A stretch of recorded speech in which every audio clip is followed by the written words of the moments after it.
up? Welcome to the R.I.P.D. Do you remember that Ryan Reynolds film from 2013? R.I.P.D., that massive hit that was very much like Men in Black, but with demons. Also starring Jeff Bridges and Kevin Bacon as the villain. Do you remember that one? Yes, the sequel to it. I'm reviewing the sequel to it, R.I.P.D.2. So let's get into this one.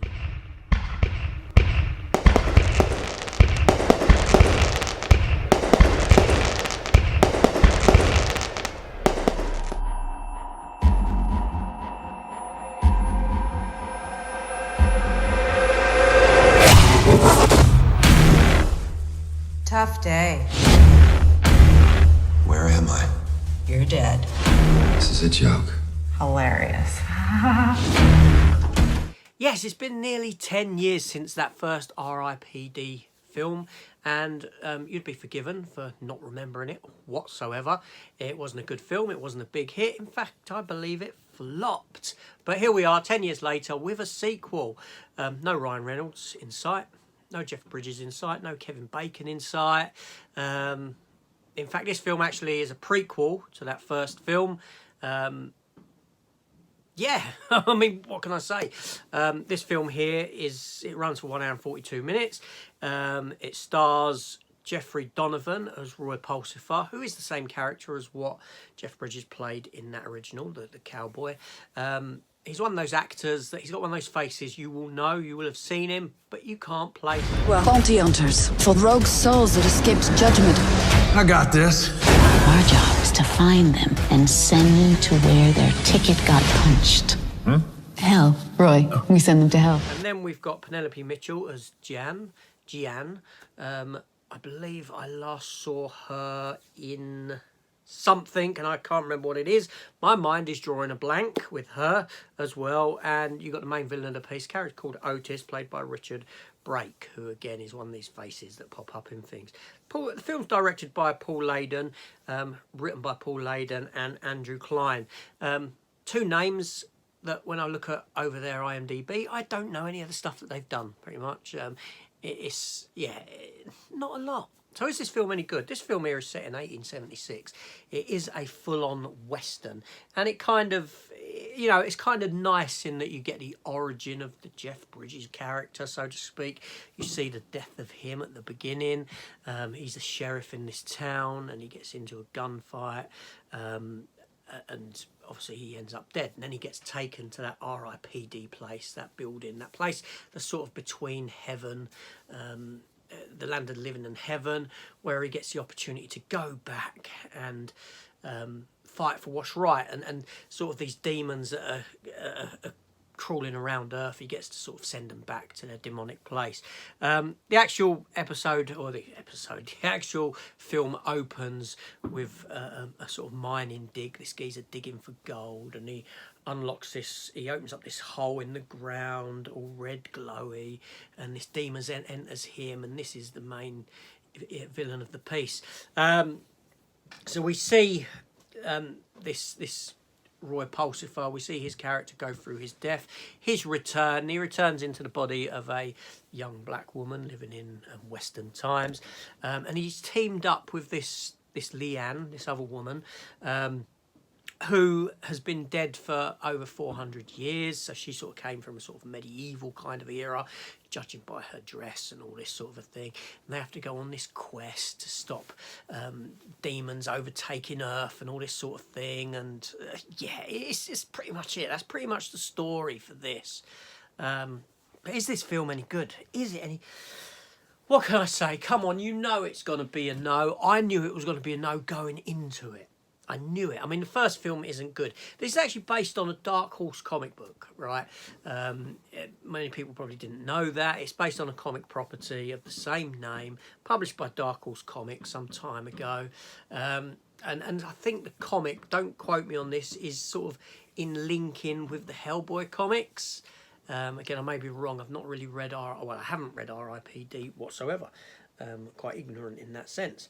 But this film here, okay, Whereas the first film very much played like a Men in Black, you know, you had these quirky looking demons that wouldn't be amiss in Men in Black.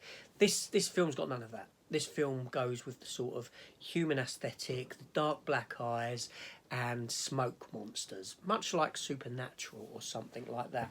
And in doing so, the film very much feels like a straight to DVD film. It is a straight to DVD film, straight to Blu-ray film, but it feels like it. Even from the very opening scene, you can tell in the way that it's shot, in that the camera is very close to everything. It doesn't want to show a lot.